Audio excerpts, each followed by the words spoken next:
buenos días. Empezamos con otra de las conversaciones que tenemos con el Diplomado Internacional de Gestión Empresarial que Corre Consulting ofrece en Latinoamérica y que en alianza con la Universidad del Espíritu Santo de Guayaquil estamos ya pasando la mitad de la segunda versión y, y a mí me parece que por la participación de los estudiantes y cómo nos van además em, pues empujando, ¿cierto? Los estudiantes nos empujan, Javier, a que tenemos que nosotros afinar un poquito más cada vez.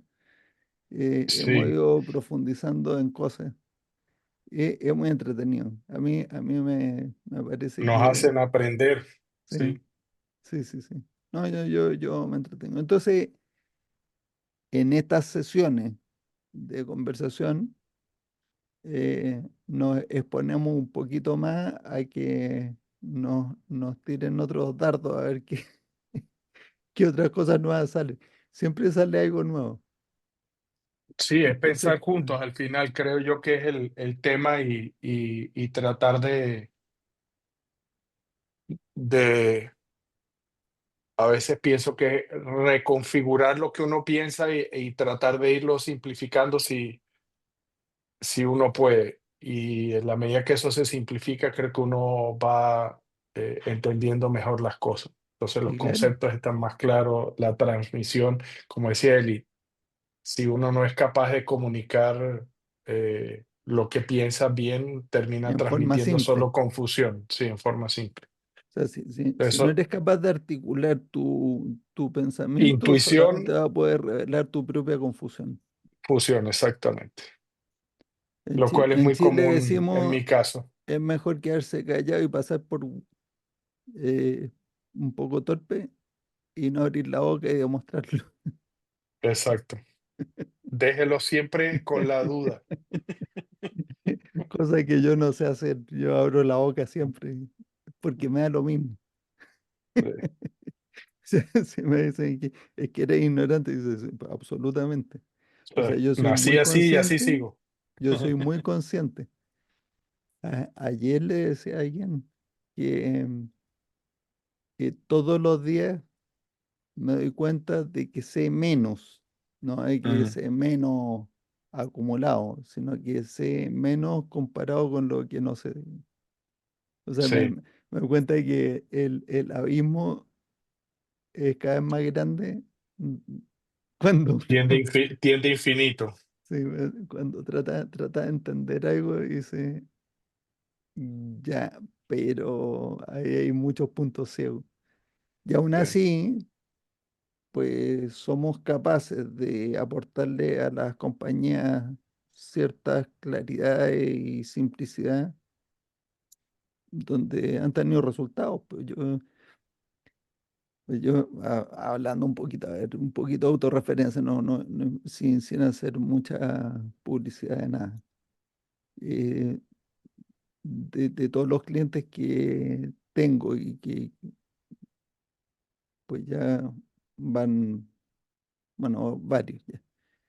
Y a veces yo tengo la sensación de que yo no le estoy aportando, o sea, con el servicio que hoy además no soy yo Ujú. personalmente, porque para eso es que hizo un robot que automatiza las cosas.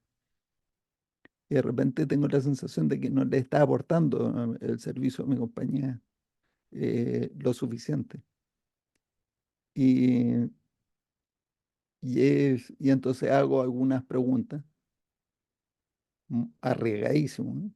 Porque uno dice, "Oiga, yo creo que esta cosa no le está funcionando, ¿por qué no interrumpimos el servicio?" Y me contesta y dice, "Usted, Está loco. estamos al día con los pagos, ¿cierto? Sí. ¿Por qué me quiere cortar?" Yo no quiero cortar, yo no lo quiero cortar, pero es que yo creo que no lo está usando, no le está sirviendo. Y dice, pero ¿cómo que no lo estoy usando? Es gracioso, como uno Sí, subestima mucho, porque es que yo lo veo muy simple. Digo, pero ¿por sí. qué me pagan a mí por esta cuestión tan simple?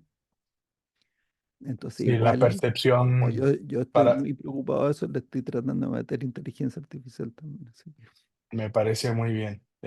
A mí ya no me queda inteligencia, entonces métale. Eh, Exactamente. para no alargarnos en esta caminata de lo que se nos está ocurriendo, para entrar en tema, creo que Leonardo tenía una propuesta de tema. Sí, una Eh, yo pregunta. lo, sí, una pregunta. Yo lo único que voy a decir es que con todo esto que estás diciendo es la percepción de valor que las personas tienen. Ujú. Y eso me abre el campo. La semana que viene empezamos marketing y ventas en Sí. el Dije, Ujú. y he ido pues descubriendo cosas que Eli escribió, pero no escribió y las dejó así como implícitas. Entonces, pues he podido ir sacando algunas conclusiones interesantes y de trabajos que otra gente ha hecho y me los he topado así de casualidad. Usted creo que va a estar interesante, pues sobre Es todo que ese tema de la percepción de valor. yo pienso que la pregunta tenía Leonardo que algo nos dijo antes de que empezáramos. Así que creo que va a tener mucho que ver con esto que acabas de decir, de esto de cuál es el valor que percibe la gente respecto a las cosas por Sí, sus esquemas mentales antiguos, y que en general, o sea, lo convencional es que, eh, bueno, y cosa que criticaba mucho Eli, en general las personas perciben mucho valor frente a las cosas muy sofisticadas, muy... sofisticada, exacto. Sí, Por así favor, es. Leonardo. Sí, buenas. No, le querías preguntar cómo el Balance Scorecard se puede vincular, entrelazar o integrar con teoría de restricciones, dado que con un amigo estamos discutiendo un poco esa metodología, en donde dentro de mi experiencia yo le decía que de los Balance Scorecard que yo he visto de unas 10 empresas, 8 han fracasado. Y han fracasado porque cuando vamos viendo los indicadores que tienen como entre 30 y 40. Entonces es inmanejable, po. Entonces él me decía, como contraparte de la discusión, que Norton y Kaplan en uno de sus libros, porque me decía que muchos se leen uno, pero tiene como seis, me decía. Entonces, lo que ellos decían que una empresa exitosa, o los ejemplos que ellos daban de empresa exitosa, los indicadores no eran más de 11, 10, 11. Entonces, por ahí vimos también algunos mapas estratégicos. Me comentaba esto que los mapas me lo iba explicando como esta relación de causa-efecto. Sin embargo, me quedaba claro esa relación, pero seguía sintiendo, o mi intuición decía que ese causa-efecto eh, era de un concepto preconcebido de silos. Entonces, al final de cuentas, no es ver la organización como un todo. Todavía me la separan en silos. Entonces, no sé cómo vincular ese, esos dos mundos, ¿no? Ese balance scorecard con teoría de restricciones, que me imagino que en empresas eso existe y de alguna manera tienen que convivir cuando se han implementado. Entonces, esa es como mi consulta, la dejo ahí en la mesa para que la desarrollemos. Mm. Ok, pues, Ya. eh, ¿por dónde empezar? Por el primer round. eh, Sonó la campana.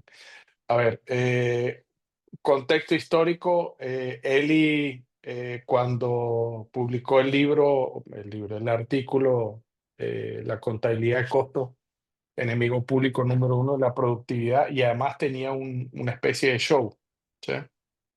Eh, Tenía como una obra de teatro, tenía presentaciones, o sea, estaba fuertemente enfocado en romper el paradigma, yo creo que a fuerza bruta. De hecho, hay un video de la presentación de Fred Kaufman, reciente, que Aureo Villagra lo invitó a presentar en uno de los cursos del Washington State University, donde Aureo está a cargo de ese curso ahora, sustituyendo a Lisa Shanko.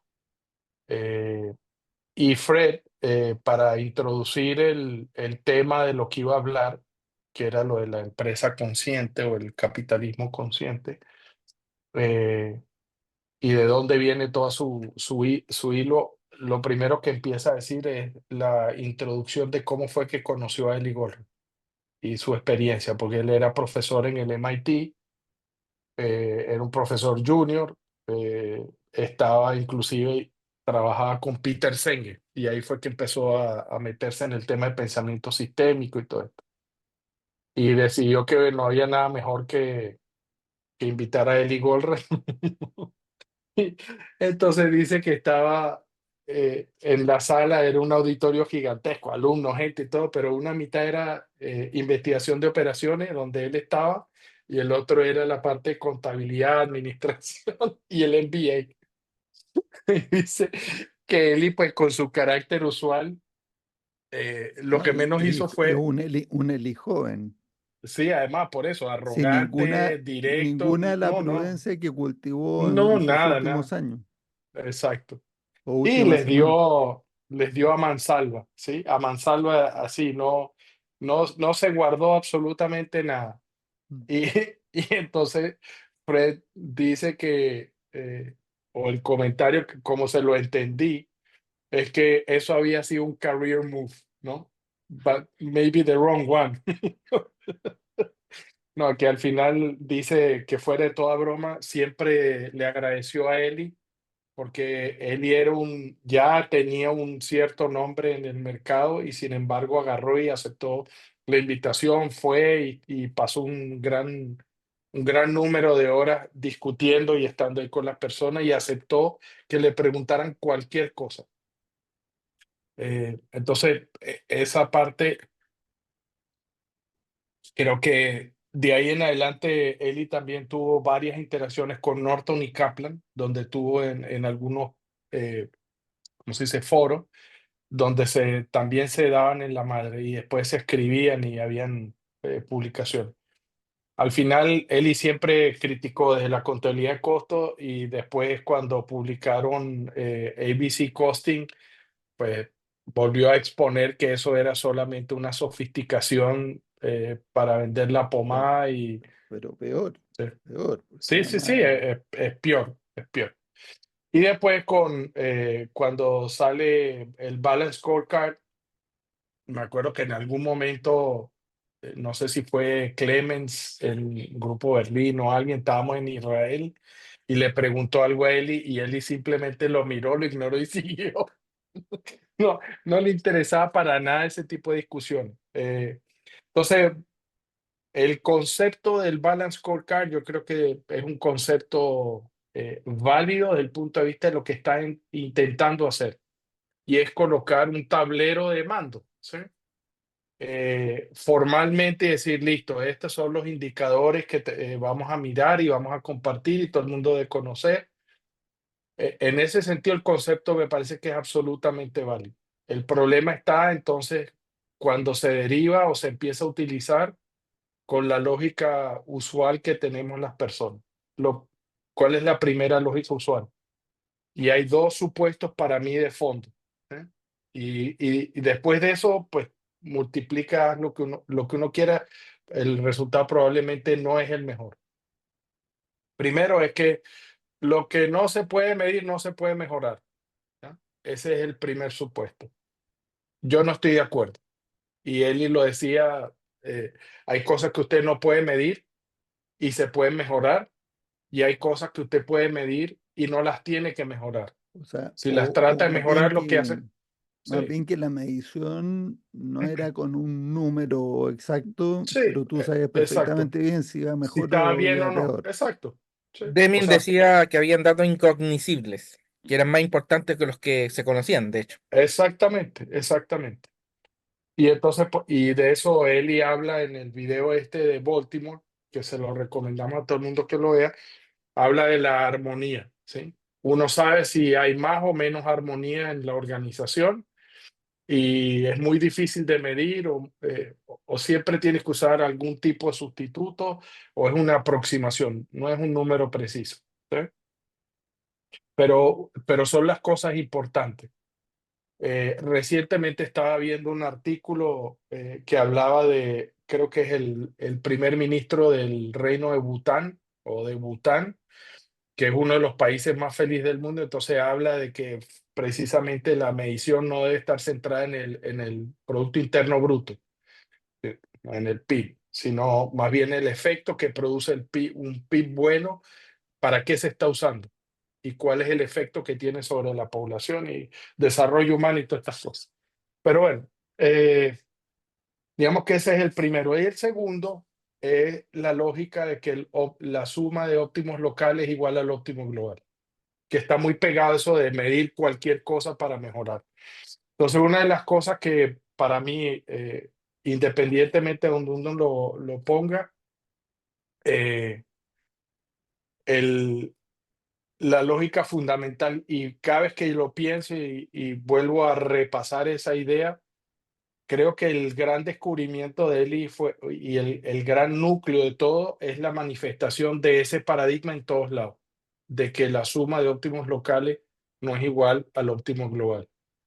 Entonces, el problema está en traducir el óptimo global a qué tengo que hacer localmente, cómo doy la instrucción local para que mejore el óptimo global. Ese es el dilema que Eli trató o resolvió, creo yo, con teoría de restricciones, y por eso el throughput y por eso el inventario y gasto de operación como los tres indicadores. ¿Ya? Eh, entonces, si uno contrapone eso al Balance Scorecard, sean 11 indicadores, sean 40, sean 30, ya de principio de base tenemos una contradicción en sí misma de la forma como se aproxima, porque habla del, seguramente hay indicadores que están ahí que son globales y otros que tienden más a la optimización local. Entonces, cualquier expresión del costo unitario ya estamos fritos. Cualquier elemento que tenga que ver con el valor accionario y el nivel de servicio, tal vez pueda estar mejor, el nivel de venta. Pero después de ahí para abajo, las otras, me acuerdo que otro de los indicadores en otros lados, discutiendo con Clemens, era la productividad por hora hombre, ¿no? En la planta. Entonces, nuevamente, otra deformación de óptimo local. Entonces creo que el problema que eso tiene, primero, es que son demasiados indicadores, inclusive 11. ¿Sí? Si uno va y mira los reportes de psicología y todo lo que sabemos hoy en día en la multitarea, habla de que uno no es capaz de retener más de 7 números distintos simultáneamente o si es foco en 7 cosas, o sea, ya se te empiezan a olvidar, ¿sí? O secuencia de 7 números, más o menos de ese estilo. Y Pero peor también todavía si son sabemos, contradictorios. sí, además eso, porque nuevamente lo que estoy diciendo, el problema fundamental está en qué es lo que tengo que hacer localmente, porque la acción local es la que produce el resultado global, eso no hay duda. Pero entonces, ¿cuál es la indicación que le tengo que dar localmente a una función, a una persona, para que entienda que lo está haciendo bien y que está contribuyendo al global y obviamente que ayude? Y eso implica lo que hemos hablado en 1000 veces, es qué hacer, pero también qué no hacer, o cuándo trabajar y cuándo no trabajar.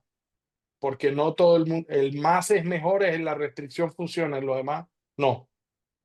Todo lo que siempre hablamos que produce WIP y todas estas cosas, que aumenta el lítam, el desperdicio, el gasto, la inversión. Entonces creo que para mí es tan simple como eso, con la pregunta Leo.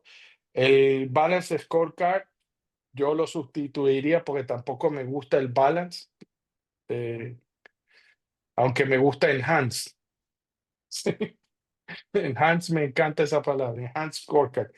O sea, al final es un tablero de reporte. Creo que conociendo teoría de restricciones, puede claramente decidir cuáles son los indicadores que uno quiere mirar. Y son indicadores a niveles distintos de la organización. Creo que uno puede abrir esos indicadores globales en indicadores más operativos que al final son de compliance. ¿Sí? Unos son de resultados, que son el efecto, estamos produciendo el efecto, y el otro, mientras más abajo estamos, es de compliance, es decir, estamos haciendo lo que tenemos que hacer o estamos metiendo la pata, ¿sí? ¿Dónde estamos cometiendo un error? Y eso tiene que estar apalancado en una lógica de causa-efecto lo más robusta posible. Ese es mi comentario. Y ya hablé mucho. Bueno, ya con toda la historia que contaste, está claro que cuando dice Leonardo y cómo se puede integrar la lógica de teoría de restricción, lo que pasa es que es como en muchas cosas. Yo siempre digo, yo sí estoy de acuerdo con tus objetivos, tal vez no estoy de acuerdo con tus tácticas o con tus acciones. ¿Y por qué no estoy de acuerdo con las acciones? Porque los supuestos que llevan a que las acciones, o sea, a pensar que esas acciones alcanzan los objetivos son los que tenemos que discutir. Son los que yo creo que están equivocados. Y entonces, eso es justamente el camino que yo buscaría para hacer una integración, pero no una integración, sino que más bien ahora para mí es un reemplazo. O sea, el árbol de estrategia y táctica, porque es que el Balance Scorecard tiene las dos dimensiones, una, o sea, dimensión es una palabra específica ahí. Los dos aspectos, el tablero con todos los KPIs y por otro lado están todas las relaciones entre las cuatro dimensiones, que era la financiera, recursos humanos, Mm, eh, y se me olvidaron las otras dos que eran operaciones y marketing y venta o algo así. Operaciones, sí. Ujú. Me parece. Entonces, te muestran el mapa estratégico con las relaciones. Y yo creo que en ese sentido es coherente, por todo lo que acabas de decir tú. Pues es coherente precisamente porque haciendo los supuestos equivocados uno llega a las conclusiones equivocadas de qué cosas tiene que medir y cuáles son todos el tablero súper grande. Ahora, ¿cómo reemplazaría? O sea, estoy de acuerdo con el objetivo es tener una visión eh, ¿cómo decirte? O sea, tener un tablero control para ver globalmente cómo va la compañía, súper, estoy de acuerdo, pero ¿cómo lo construimos ahora? ¿Con qué supuesto? Entonces, los supuestos Claro, nuevos, los que está aportando teoría de restricción son, la empresa es un sistema, por lo tanto pensemos en forma sistémica. Lo principal es facilitar los flujos, o sea, flujos de productos y servicios, flujo de dinero, flujo de información, o sea, y el cuarto no me acuerdo cuál era, digo el cuarto de que habló Henry Camp el otro día también, me parece. Em, pero facilitar los flujos y entonces en ese sentido los KPI o los indicadores deberían demostrar dos cosas y dentro de la segunda que ya voy a decir son dos cosas. Entonces, primera cosa que tienen que mostrar es qué resultados estamos obteniendo. Entonces están indicadores financieros de throughput, de inventario, gasto de operación, de productividad, el retorno sobre la inversión y de la rotación del inventario. Ahí tenés indicadores de resultados. Y el otro aspecto es qué tan bien se están tomando las acciones que suponemos que, o sea, que hemos dicho que se tienen que tomar. ¿No es cierto? Y entonces, decía Eli, pues, si uno lo que necesita es medir si se están tomando bien o no las acciones, pues tengamos indicadores que por un lado digan si se están haciendo las cosas que se tienen que hacer y por el otro lado diga si acaso se están haciendo cosas que no se deben hacer y entonces tenemos que dejar de hacerlas. Entonces, poniendo un ejemplo de indicadores de ese tipo en una fábrica o en una cadena de suministro. Las cosas que sí se tenían que hacer se muestran como eh, cuánto throughput estamos dejando de producir porque faltan las cosas. O sea, porque falta el producto, porque falta o porque no se ha terminado a tiempo algo. Entonces hay que juntar el throughput multiplicado por los dólares de esa orden, multiplicado por tantos días que le hemos fallado. Entonces, ese indicador debería de estar en cero si estamos en perfecto. Parece un resultado, pero en realidad es el resultado que proviene de estar haciendo las cosas que tenemos que hacer, tomar las acciones correctas. Y por otro lado, cuando uno está produciendo más de lo que debe, entonces se está juntando una cantidad de inventario en algún sitio, entonces se multiplica el inventario multiplicado por los dólares que cuesta ese inventario o la inversión que significa ese inventario multiplicado por los días que se acumula, entonces tenemos los inventarios dólar día, el otro era throughput dólar día, este es inventario dólar día, y ahí también hay que minimizar. Entonces con esos indicadores operacionales uno podría ir viendo si pues, se le está elevando uno, entonces uno puede ir a mirar y dice, aquí alguien está haciendo cosas que no debe hacer, o alguien no está haciendo cosas que se debe hacer. Entonces tiene uno un tablero de control sin tener que ni a la planta, ni a una oficina, ni a ningún sitio, y uno ve por la evolución de un día para otro o dentro de una semana. Es decir, que hay, hay algún síntoma. Entonces, el árbol de estrategia y táctica te explica por qué, o sea, primero ya te establece cuáles son los objetivos, las estrategias. Y te explica por qué las tácticas que hemos elegido van a alcanzar esa estrategia. Y esas tácticas se pueden cambiar en el momento en que uno encuentra mejores supuestos. Y le puede amarrar, le puede atar a cada una de las tácticas algunos indicadores. Y entonces ahí se construye un tablero de mando. Me estaba haciendo una pregunta hace poco a alguien. Me hizo la pregunta por WhatsApp, una pregunta sencilla. Dice, en administración de proyectos de construcción, ¿cuáles son los equivalentes de throughput, de inventario y gasto de operación? O sea, porque quisiera yo medir eso. Ujú, Y entonces yo me quedé pensando y dije, sí, mientras no se ha terminado la construcción, no hay retorno, por lo tanto no hay throughput. O sea, ujú, mirándolo muy, no sé, o sea, simple, digamos, un niño de 5 años, nada de complicaciones. Mientras nadie me ha pagado por el producto, no hay throughput. Y entonces, como la construcción puede demorar 12 meses, 18 meses, 24 meses, no sé, pues, la envergadura del proyecto. ¿Cómo medimos el throughput durante la ejecución del proyecto? Y entonces ahí pues lo estuvimos conversando con Javier, porque yo quería contestar pues algo que tuviera sentido, ya que acuden a mí a preguntarme cosas. eh, pues yo tenía mis dudas, pero le dije, tengo mis dudas, pero creo que esto es lo que más se aproxima.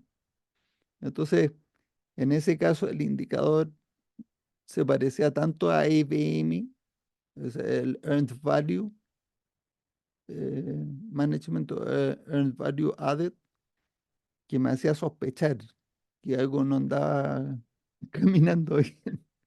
Porque eso sonaba mucho como que cualquier cosa que yo sumé en el proyecto sumó al proyecto.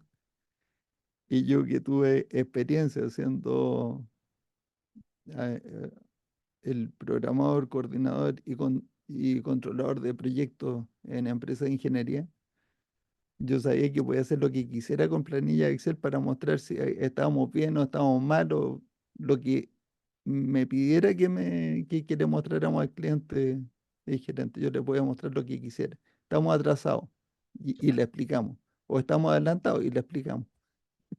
¿Qué quiere mostrar? Pues al final, el throughput ahí en el proyecto es cuánto de la cadena crítica hemos avanzado versus cuánto del amortiguador hemos consumido. Y con eso entonces tenemos un indicador de cuánto nos estamos acercando a generar throughput de verdad. Súper. Entonces, simple. ¿Te Podemos ir refieres armando a nuestro consumo tablero. amortiguador? El consumo del amortiguador, sí. ¿Cuánto de cadena crítica ha avanzado? Que son las horas ganadas en la jerga habitual, pero horas ganadas de cadena crítica, no horas ganadas como De todo el entiende proyecto, exacto, convencional. Horas ganadas exacto. de cadena crítica, punto. Comparado con eh, el consumo de amortiguador. Y con eso entonces uno va viendo si va caminando bien o no ese proyecto y si necesita pues, acciones correctivas o algo. Así que, pues, Leonardo, los nombres, que Balance Scorecard ya tiene un nombre, está asociado a una estructura y ya ciertas cosas que tú puedes encontrar en un libro. Entonces, desde ese punto de vista, yo también soy bastante crítico del Balance Scorecard porque de repente desenfoca y además lanza a la organización a preservar conflictos sistémicos. Sí, Pero como es que por estoy eso. procesando. Pero sí Sí. estoy de acuerdo que hay que tener el mapa y que hay que tener el tablero de control. Mira, a mí como que se me, dado lo que he escuchado, así como en general, se me crea como una idea de cómo será implementar el Balance Scorecard con el pensamiento sistémico. Sería brutal, pues, weón. O Pero hay que sea, cambiarle el nombre, po.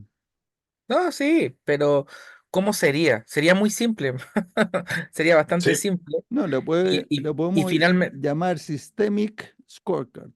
claro, ya ahí está, patentémoslo. No, bueno, el tema es que creo yo que sería súper simple y las acciones locales serían focalizadas para impactar en el global, po. ¿Sí?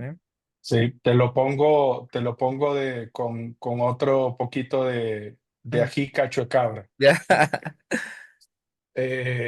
Si uno agarra un árbol de estrategia y táctica de ELI o de TOC, entonces lo primero que yo pondría es en la entidad 2.1, que es la ventaja competitiva decisiva. Sí, sí. Ajá. Entonces, ¿cómo estamos? ¿Qué tenemos que medir de esa entidad para saber que lo estamos haciendo bien? Entonces, digamos, desde el punto de vista de compliance, si la oferta está funcionando o no, o sea, cuál es la tasa de crecimiento de venta, cuál es la rentabilidad, o sea, ahí viene la parte financiera, pero asociada al desempeño de lo que queremos con la oferta en el mercado. Y después abajo uno dice, listo, abajo de eso está la parte de construir, que es toda la parte operacional, que normalmente la mayoría de las compañías llaman excelencia operacional a lo que es Ujú. producción, ¿no? Sí, ¿Ya?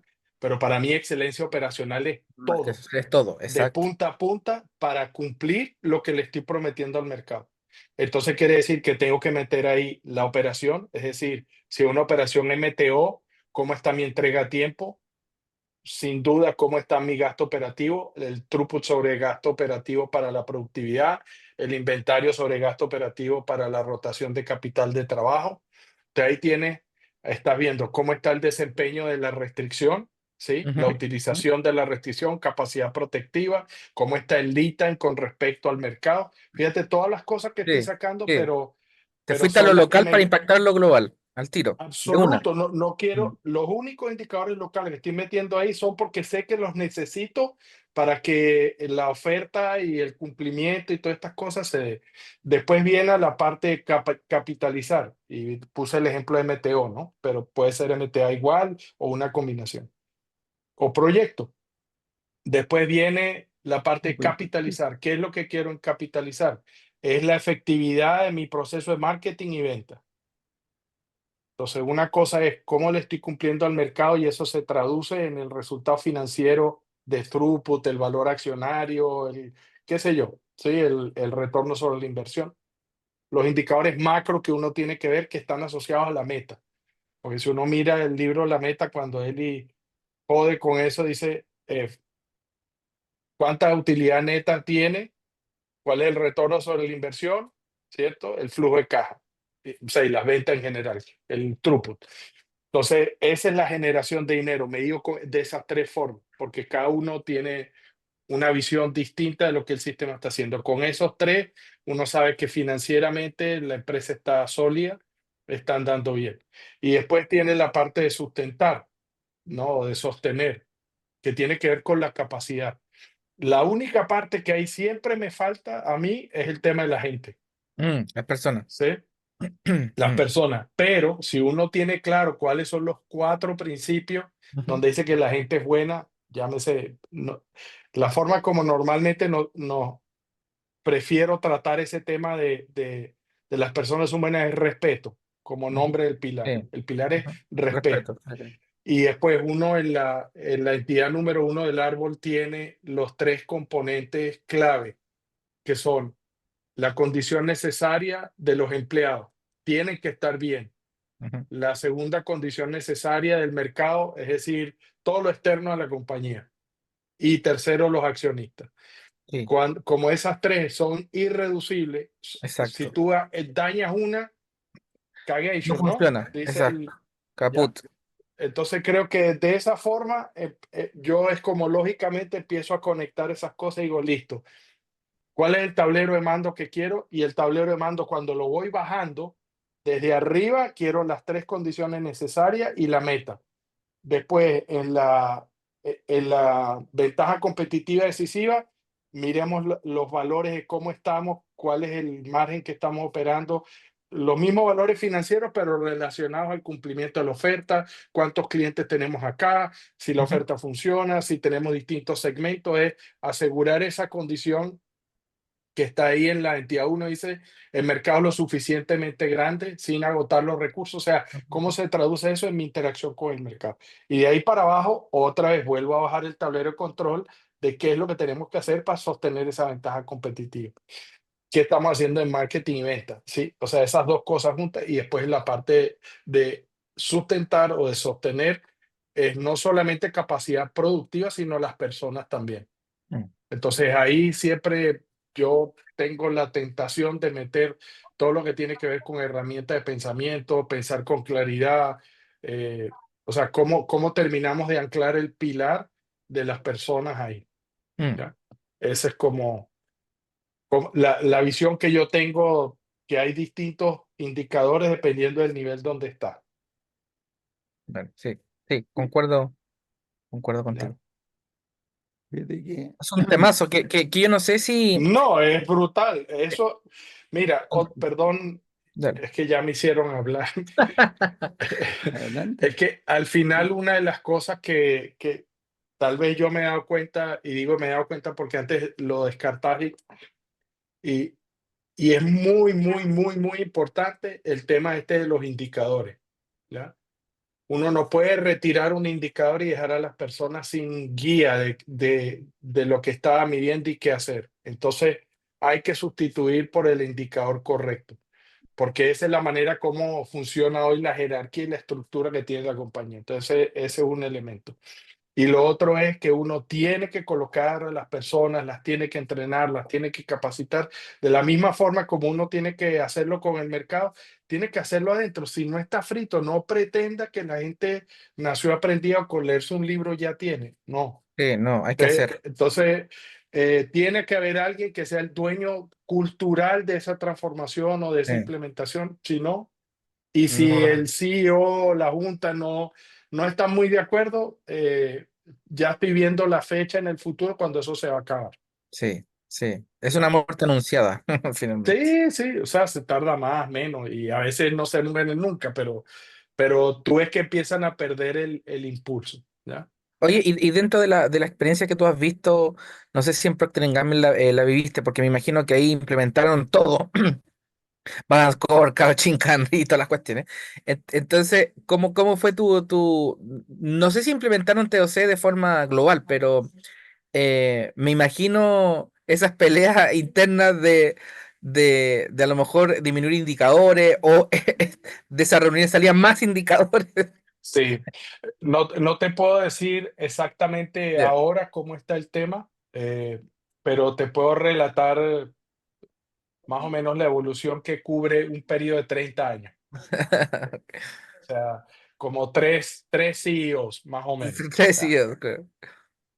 Eh, y creo que para mí hay un error de fondo en la concepción. Sin embargo, la empresa no puede ser más exitosa o pudiera ser mucho más, pero es muy exitosa. ¿Ya? Entonces, claramente habla de que hay una esencia que está bien y que ha sido resistente a la estupidez, ¿ya? O sea, ¿qué es lo que yo creo? El modelo que Procter tenía, y tengo que hablar de tenía porque no sé si sigue siendo igual, es un modelo donde la concepción es que las personas tienen que competir entre sí, que la competencia entre los individuos, a pesar de que estén dentro del mismo departamento, del mismo equipo, todo, es bueno. Y la lógica era, y aquí es donde creo que se genera un daño que no se recupera, ¿ya? Eh,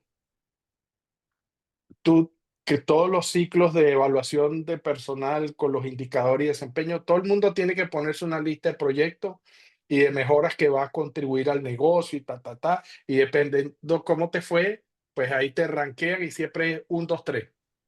Si tú caes 2 veces en el 3, estás en crisis, algo hay que hacer. O sea, yo nunca conocí a nadie que estuviera en 2 todo el tiempo. A veces estaban en 1 y muchas veces estaban en 3. Los que estaban en 1 no duraban mucho tiempo en 1 porque se promovían y después entraban en 3, pero después llegaban al 2 y siempre eso. Pero resulta que esa cohorte de personas que tú estás evaluando en el 3 y a veces terminas sacando gente, son las personas que tú reclutaste y en las que invertiste 5, 10 años. Entonces, pues yo no pasé el suficiente tiempo en la compañía como para decir cuándo se vuelve uno inmune a que lo echen por estar en 3, ¿ya? Yo me fui antes de que, de que me calificaran 2 veces en 3. No, no es verdad, pero sí. Entonces, creo que parte de eso, esa competencia, crea una tensión interna donde lo que sufre es precisamente la colaboración. Y aún así, me acuerdo que los proyectos más, eh, y voy a usar la palabra, vergatarios, ¿sí? Que es una palabra muy venezolana. Los proyectos más vergatarios en los que yo participé fueron los proyectos donde lo único que había era colaboración entre las personas. Y pero eran excepcionales, no eran abundantes, eran pocos. Y entonces cuando uno le pasaba eso, uno decía, ¿qué es esta vaina? No puedo creer. ¿Cómo es así que esta gente que está aquí está cuidándome la espalda y cada vez que nos juntamos vamos a la velocidad de la luz? O sea, yo en toda mi carrera en Procter fueron 3 proyectos, en mi experiencia que fueron así, con gente distinta, en distintas áreas. Eh, Y yo cuando entré en Procter, yo pensaba que ese era el comportamiento natural. Por eso les decía lo de la armonía y medir. Y nada que ver. Más bien es una cosa donde ahí uno es como una jungla, está todo el mundo con el La cuchillo en jungla, la sí, pues. boca, Claro, la ¿sí? jungla. Con el cuchillo en la boca y cuídate con lo que dices y con quienes tienes. Y es Y muy después más común arriba, verlo. Mm, en la política, cuando mm. empiezas ya cuando estás a nivel de director, de directorado, digamos, porque después de ahí es director, global director y VP, ¿ya? Mano, ahí las hachas o sea, ahí booby trap o sea, las trampas ahí de las trincheras es impresionante. Pero habiendo dicho eso, para mí y de los que llegué a conocer, hay un CEO que me parece que fue el que recuperó esencias de Procter, por lo menos relacionadas a desarrollo de productos, que es donde yo trabajé casi toda mi vida ahí, que se llama A.G. Lafley, Alan Lafley, y que escribió un libro acerca de estrategia con Roger Martin. Ese libro vale la pena porque es muy simple de leer y, y, y pues yo lo hago referencia cuando veamos en el dije estrategia y táctica. Pero son preguntas, son elecciones, entonces por eso es que yo arrugo los dientes cuando alguien me habla de planeación estratégica. Eso no existe, uno no planea la estrategia, uno escoge la estrategia y después planea la ejecución. Pero, y eso se los aprendí fue a ellos, ¿sí? Entonces, estrategia y táctica es precisamente, si uno se fija, son elecciones que uno hace. Lo que pasa es que uno las hace haciendo el análisis con causa-efecto y con la lógica. Entender la simplicidad del proceso y en el mercado, dónde está el problema medular del mercado para yo decidir cómo lo voy a solventar mejor que nadie. Y sigue siendo una elección. El reto es, ahora sí, ya decidí para dónde voy y cuál es la ventaja competitiva que quiero. Ahora, ¿cómo organizo los recursos que tengo O sea, y los que no tengo para hacer mientras más enfocado, más mejor? restrictivo. O sea, uno, Sí, como decía Eli, que cuando uno elige su meta en la vida, piensa que está renunciando a muchas cosas. Dice, nada que ver. Una vez que te enfocas y todas las demás cosas van a venir, todas las cosas buenas por añadidura, sí. van a venir, sí, pegadas a eso. Entonces yo pues se nos está terminando ya Sí, la hora. sorry, el Leonardo me hizo hablar y No, me no, no, no, emocioné con el tema de pero por Procter, favor, entonces ya. esto estuvo Y eso que estaba alejado, ininterrumpido ¿ah? por buenas razones.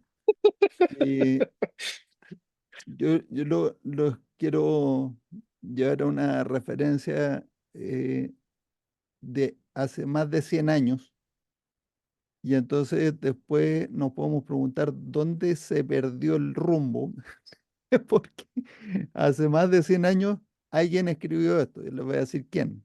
Mi gran amigo Frederick Winslow Taylor. Mm, Que todo esto, yo hice toda esta investigación para demostrar que Taylor está equivocado. Y cuando voy leyendo lo que escribió él, dije, pero ¿cómo equivocado? Este viejo sabía teoría de restricción antes que Goldrock naciera. Pues mira, dice tres primeros párrafos del libro que fue editado después en forma póstuma en 1919, pues él murió en 1915 y su escrito fue publicado en 1911. Entonces, pues alguien lo reeditó como un mejor libro. Entonces, primer párrafo dice, el principal objeto de la administración debería ser asegurar la máxima prosperidad para el empleador junto con la máxima prosperidad para el empleado. Ese es primer párrafito. Segundo párrafo. Las palabras máxima prosperidad son usadas en su sentido amplio para significar no solo grandes dividendos para la compañía o el dueño, sino el desarrollo de cada rama del negocio a su más alto estado de excelencia, de modo que la prosperidad sea permanente. A lo mejor alguien entendió que el más alto estado de excelencia de cada rama del negocio era lograr óptimos locales. No sé cómo sacaron esa conclusión, pero en fin. No es lo que dice más alto estado de excelencia. De la misma manera, el tercer parrafito, y entonces aquí es donde engancho con lo que dice Javier, que la gente, las personas son, en realidad es, pues en la empresa que no está todo súper, si nos vemos más rato, no está todo automatizado, entonces en las personas, pues.